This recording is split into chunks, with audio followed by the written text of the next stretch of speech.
तो नमस्कार, Ambe home science classes में आप सभी का स्वागत है।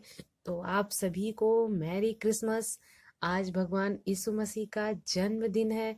तो इस उपलक्ष्य में मैं आप लोगों के लिए एक छोटा सा बस वीडियो बनाने जा रही हूँ, क्योंकि मैं नहीं चाहती कि आप लोगों के सेलिब्रेशन में मैं थोड़ी भी बाधा डालूं। तो आप थोड़ा सा ही समय निकाल कर मेरा वीडियो देख लीजिएगा। इसीलिए मैं आज आप लोगों के लिए बहुत ही शॉर्टकट वाला वीडियो बनाने जा रही हूँ, ठीक है। तो आप सभी को मैं थोड़ा यीशु भगवान के बारे में बताना चाहती हूँ। जो ईसा मसीह थे वो सिर्फ ईसाइयों के ही भगवान नहीं है, हम सबके भगवान हैं।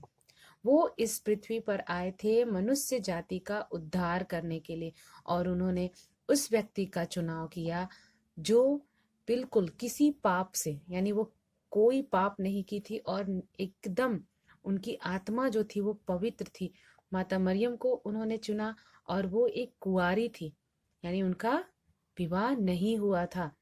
उन्होंने पहले से ही यह बात बता दी थी कि मैं माता मरियम की ही गोद से जन्म लूंगा, और मैंने इनका ही चुनाव किया है। वो हम सभी के उद्धार के लिए आए थे, और मात्र 35 वर्ष की उम्र में ही उन्होंने अपने आप को सूली पर चढ़ा दिया, और उनके शरीर से जितना रक्त निकला वो हम सभी मनुष्यों के पाप को धुलने के लिए, यानी वो हम सभी मनुष्य के पाप को अपने रक्त से धुल दिए। तो हम सभी को यह हमेशा ध्यान रखना चाहिए कि कभी किसी को जाने अनजाने में किसी भी प्रकार का कोई कष्ट नहीं देना चाहिए, और सभी के बारे में हमेशा सही सोचना चाहिए। तो आइए हम लोग अपने टॉपिक की तरफ चलते हैं। तो आज का मेरा जो टॉपिक है वो है मानव अस्थि संस्थान तथा अस्थि संधियां। तो इसमें मैंने ऑब्जेक्टिव प्रश्न आप लोगों को करवा दिए थे।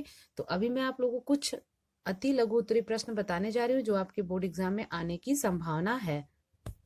तो आज का हमारा पहला प्रश्न है, शरीर में कंकाल की क्या उपयोगिता है। देखिए, यह प्रश्न जो है 2013, 16, 18 और 19 में पूछा है। कंकाल तंत्र के मुख्य 4 कार्य लिखिए। ये प्रश्न आप लोग के लिए बहुत ही महत्वपूर्ण, अगर ये अति में नहीं आता तो लघु में जरूर ही आएगा। शरीर में कंकाल की क्या उपयोगिता है। तो शरीर में कंकाल की क्या उपयोगिता है, शरीर को एक आकार देता है, दृढ़ता, गति तथा कुछ कोमल अंगों की सुरक्षा प्रदान करता है। कंकाल में ही मांसपेशियां जुड़ी रहती हैं। ये जो कंकाल होता है ये क्या करता है, हमारे शरीर का एक बेस बनाता है।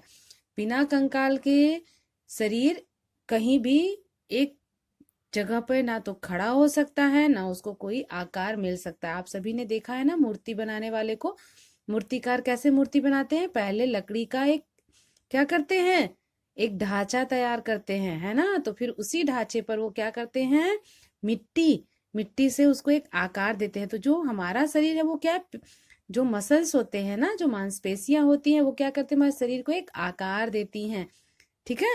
तो शरीर में कंकाल का क्या कार्य है, तो जो कंकाल है वो क्या करता है, कंकाल ही शरीर को आकार, दृढ़ता, गति तथा कुछ कोमल अंगों की सुरक्षा प्रदान करता है। अब ये कोमल अंग क्या है, आपके आंतरिक शरीर में जितने भी भाग हैं, जब जैसे आपका हृदय हो गया, तो ये क्या है, वो कंकाल के अंदर सुरक्षित है, ठीक है।